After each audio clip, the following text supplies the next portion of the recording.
جا زندگی مدینے سے جھونکے ہوا کے لا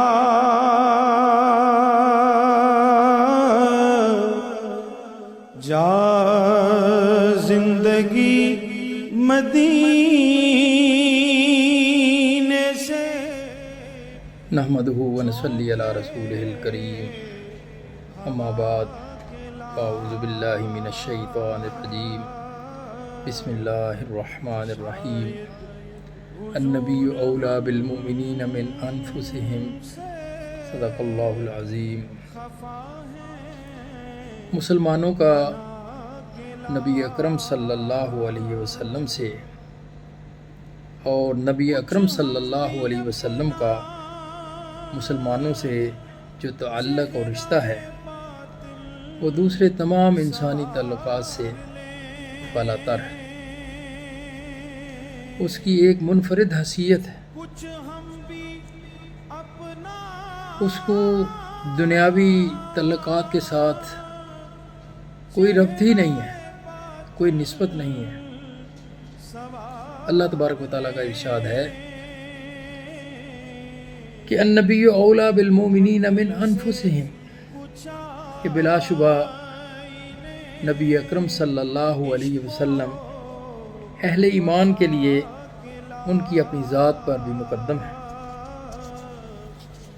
ایک طرف آپ کی یہ شدید خواہش ہے کہ اللہ تبارک و تعالیٰ مومنین کو ہر قسم کی خیر سے نواز دے، ساری خوبیاں اور بھلائیاں عطا کر دے، اور آپ صلی اللہ علیہ وسلم مسلمانوں کو ہر طور پر سرخرو دیکھنا چاہتے ہیں۔ یہ اسی شفقت کا ثمرہ ہے کہ آپ ارشاد فرماتے ہیں کہ جس طرح آگ روشن کی جاتی ہے اور پروانے اس پر لپکتے چلے آتے ہیں مر مٹنے کے لیے، اسی طرح تم بھی آگ کی طرف امڑتے چلے جا رہے ہو، اور میں تمہیں تمہاری کمروں سے پکڑ پکڑ کر اس آگ سے بچانے کی کوشش کر رہا ہوں۔ میرے ساتھیو، ایک طرف تو اللہ تبارک و تعالی بندے سے اپنے تعلق کی قربت کو اس طرح بیان فرماتے ہیں کہ نحن اقرب الیہ من حبل الورید، کہ ہم انسان کی شاہ رگ سے بھی زیادہ اس کے قریب ہیں۔ اور دوسری طرف مومنین کے حوالے سے ہمیں یہ کہا جا رہا ہے کہ ان کا نبی ان کی جانوں پر بھی ان سے مقدم ہے۔ تو اگر یہ دونوں حقیقتیں ہمارے ذہنوں میں مستحضر رہیں تو ایک بندہ مومن کیوں کر رسول اکرم صلی اللہ علیہ وسلم کی نافرمانی کر سکتا ہے، اللہ کی نافرمانی کر سکتا ہے؟ کیوں کر شریعت مطہرہ کے احکامات کو پسے پشت ڈال سکتا ہے؟ کیوں کر اپنی نفسانی خواہشات سے مغلوب ہو کر زیادہ حق سے بیگانہ ہو سکتا ہے؟ اللہ تبارک تعالیٰ کا ارشاد ہے لَقَدْ جَاءَكُمْ رَسُولٌ مِّنْ أَنفُسِكُمْ عَزِيزٌ عَلَيْهِ مَا عَنِتُّمْ حَرِيصٌ عَلَيْكُمْ بِالْمُؤْمِنِينَ رَءُوفٌ رَحِيمٌ، کہ اے لوگو، تمہارے پاس تم ہی میں سے ایک رسول تمہارے پاس آ گیا ہے جس پر تمہاری تکلیف جو ہے بہت گراں گزرتی ہے، وہ تمہاری بلائی کے لیے حریص ہے اور اہل ایمان کے لیے شفیق اور مہرباں ہے۔ حدیث پاک کے اندر حضرت عمر رضی اللہ تعالی عنہ کے حوالے سے یہ واقعہ مذکور ہے کہ ایک موقع پر حضرت عمر فاروق رضی اللہ تعالی عنہ حضور اکرم صلی اللہ علیہ وسلم پر اپنی محبت کا اظہار اس طرح کرتے ہیں کہ اے اللہ کے رسول، میں اپنی جان کے علاوہ دنیا کی تمام چیزوں سے بڑھ کر آپ سے محبت کرتا ہوں۔ تو حضور اکرم صلی اللہ علیہ وسلم ارشاد فرماتے ہیں کہ اے عمر، اس وقت تک تمہارا ایمان مکمل نہیں ہو سکتا جب تک تم مجھے دنیا کی تمام چیزوں سے بڑھ کر، اپنی جان سے بھی بڑھ کر عزیز نہ رکھو۔ عمر فاروق رضی اللہ تعالیٰ عنہ یہ بات سنتے ہیں اور پھر کہتے ہیں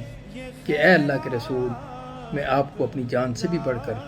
عزیز رکھتا ہوں، اپنی جان سے بھی بڑھ کر آپ سے پیار کرتا ہوں۔ تو یہ سن کر حضور اکرم صلی اللہ علیہ وسلم نے ارشاد فرمایا، الآن یا عمر، اے عمر، اب تمہارے ایمان کی تکمیل ہوئی ہے۔ حضور اکرم صلی اللہ علیہ وسلم کا ارشاد گرامی ہے، لا یؤمن احدکم حتی اکون احب الیہ من ولدہ ووالدہ والناس اجمعین، کہ تم میں سے کوئی شخص اس وقت تک مومن نہیں ہو سکتا جب تک وہ اپنی اولاد سے بڑھ کر، اپنے والدین سے بڑھ کر اور تمام مسلمانوں سے بڑھ کر مجھے پیار نہ کرے، مجھے عزیز نہ رکھے۔ اقبال نے اس تعلق کو اس طرح بیان کیا، بمصطفیٰ برساں خیش را کے دی ہم اوست، اگر باؤ نہ رسیدی تمام بولا حبیست۔ اب دیکھنا یہ ہے کہ ہمیں نبی اکرم صلی اللہ علیہ وسلم سے جو محبت ہے، جو الفت ہے، جو پیار ہے، جو عقیدت ہے، اس کا معیار کیا ہے، اس کی نوعیت کیا ہے، اس کی وضاحت بھی ایک حدیث پاک سے ہو جاتی ہے۔ ایک موقع پر حضور اکرم صلی اللہ علیہ وسلم وضو فرما رہے تھے، صحابہ کرام آپ کے گرد جمع تھے، آپ کے وضو کے پانی کا ایک قطرہ بھی زمین پر گرنے نہیں دے رہے تھے، اپنی ہتھیلیوں پر، اپنے ہاتھوں پر، اپنے چہروں پر، اپنے بدنوں پر اس پانی کو مل رہے تھے۔ حضور اکرم صلی اللہ علیہ وسلم وضو کر کے فارغ ہوئے تو آپ نے پوچھا، اے میرے صحابہ، یہ عمل تم نے کس لیے کیا؟ تو انہوں نے کہا کہ اے اللہ کے رسول، ہم آپ سے اور اللہ سے محبت کرتے ہیں، اس وجہ سے یہ ہم نے عمل کیا۔ تو آپ صلی اللہ علیہ وسلم نے فرمایا کہ اگر تم اللہ اور رسول سے محبت کرنا چاہتے ہو تو اس کی عملی شکل یہ ہے کہ جب تمہارے پاس کوئی امانت رکھی جائے تو اس میں خیانت نہ کرو، جب بھی بات کرو سچی بات کرو، کھری بات کرو اور پڑوسیوں سے بہترین سلوک کرو۔ میرے ساتھیو، یہ سیرت کا ابدی پیغام ہے کہ رسول اللہ صلی اللہ علیہ وسلم کی اتباع کے بغیر دنیا اور آخرت کی فلاح حاصل نہیں ہو سکتی۔ ان کے فرامین پر عمل کرنا ہی ہماری زندگی کا مقصد اور مدعا ہونا چاہیے۔ ہمیں قرآن و سنت کو مضبوطی سے تھامنا چاہیے اور اس کے مطابق اپنی سیرت کی تعمیر کرنی چاہیے، جس کے نتیجے میں اللہ تبارک و تعالی ہمیں اپنی رضا جو ہے اور اپنی خوشنودی جو ہے عطا فرمائے گا، ہمیں اپنا محبوب بنا لے گا، ہمارے گناہوں کو معاف کر دے گا اور ہمیں اپنی نعمتوں بری جنت کے اندر داخل کرے گا۔ اللہ کا ارشاد ہے، قُلْ إِن كُنتُمْ تُحِبُّونَ اللَّهَ فَاتَّبِعُونِي يُحْبِبْكُمُ اللَّهُ وَيَغْفِرْ لَكُمْ ذُنُوبَكُمْ۔ اس بات کو علامہ اقبال نے اس طرح بیان کیا کہ محمد سے وفا تو نے تو ہم تیرے ہیں، یہ جہاں چیز ہے کیا